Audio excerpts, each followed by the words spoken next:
Hello and welcome back to the Guns and Outdoors channel.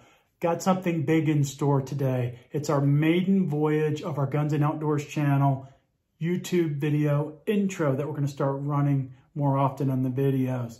Do me a favor, if you like it, light fire to the like button. Also, while you're at it, as you're settling into the upcoming video, like, subscribe to the channel. Just want to say big shout out to the subscribers. We are growing.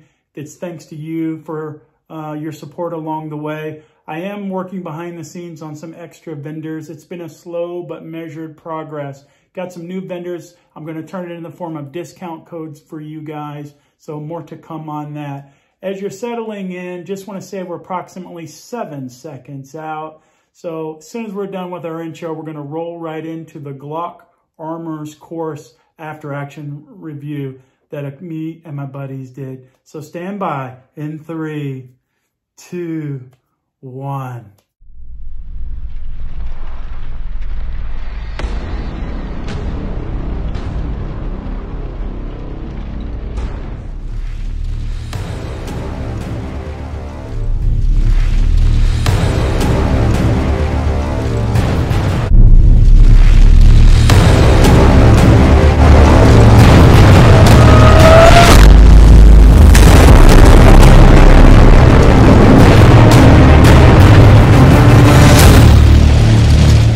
Is geared towards LE departments and all of that. To be eligible to take the Armorer's course, you must be active or retired law enforcement, military, private security, Glock stocking dealer or a range program employee, or a current GSSF member, Glock Sport Shooting Foundation membership. I have that, so I was good to go. Once you have that, you'll be in the system and Glock can continue with your enrollment. Once registered, based upon your $250 payment from Glock, they'll tie that into your GSSF membership. Real quick on how to get that membership, there's another tip there.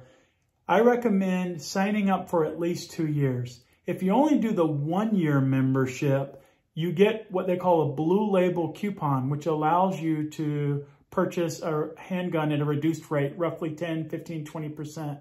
You have to find a certain authorized dealer that does blue label guns. It's really easy to do. It's online. Look around. The prices may vary. Some try to squeeze in a little extra margin than others. But basically, you're getting a discount off the MSRP. So it's still a great thing. 2 years, you get your first coupon right away as soon as you get your welcome aboard package from GSSF. And then on your year mark, you get that second coupon. So back-to-back years, you're good to go.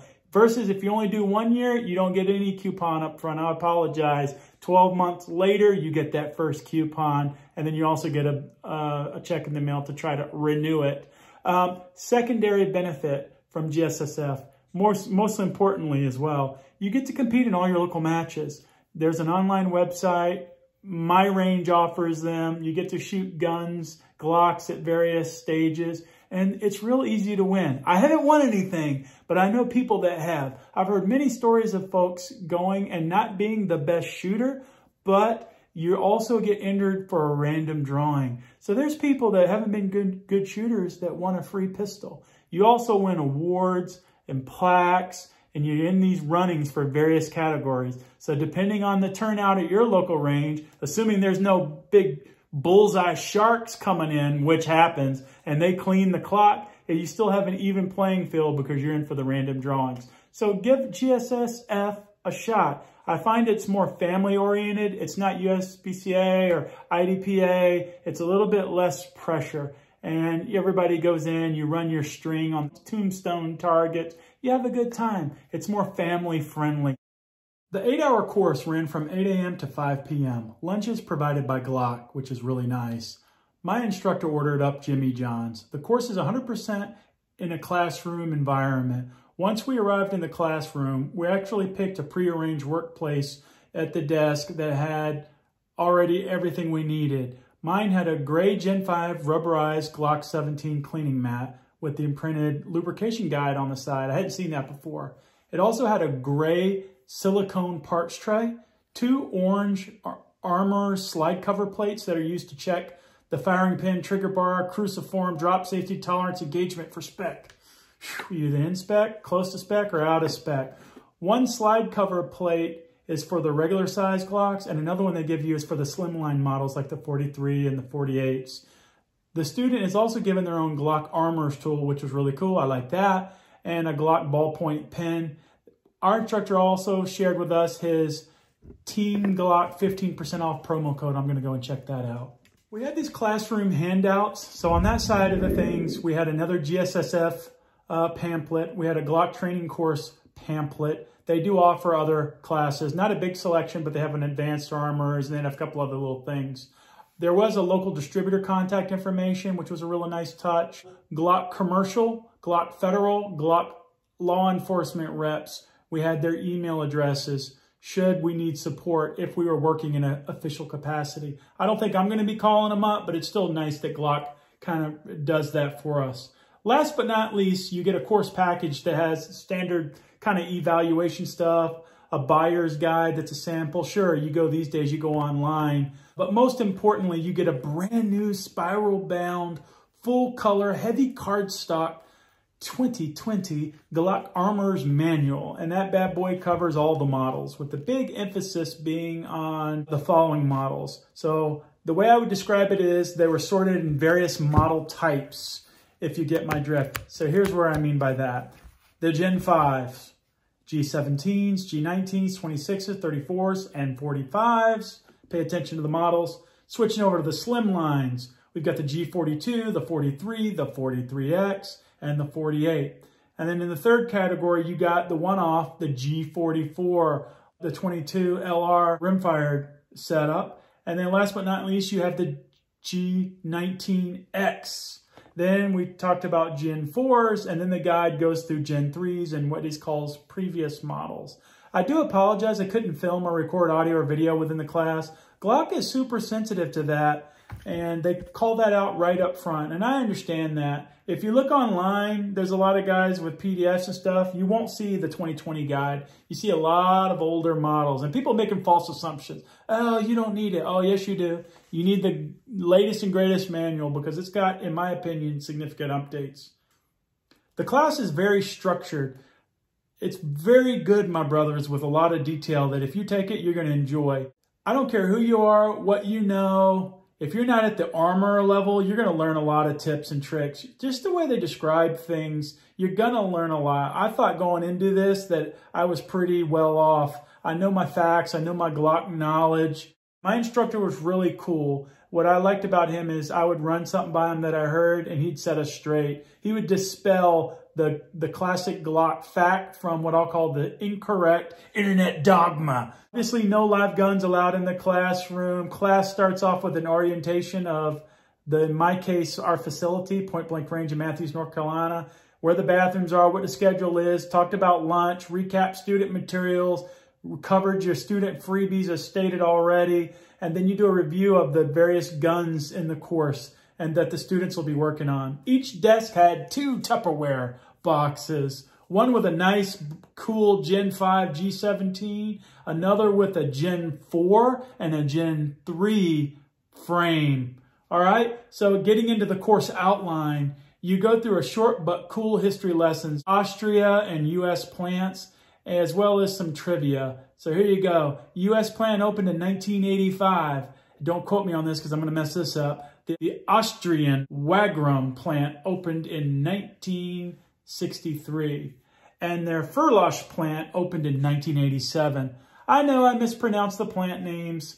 Please forgive me. Back to the dogma part. There's a rumor that Glock is operating at half capacity. That is so not true. My instructor really wanted to set the record straight. They're doing everything at Glock to help their customers. They're working round the clock. They're hiring. They're doing everything they can to get new pistol and gun build product and accessories out the door. My instructor also stated that they even called back in the instructors and had them work for a few weeks on a newly spun up assembly line. I'm going to share with you guys some nuggets of information. A sneak peek behind the curtain.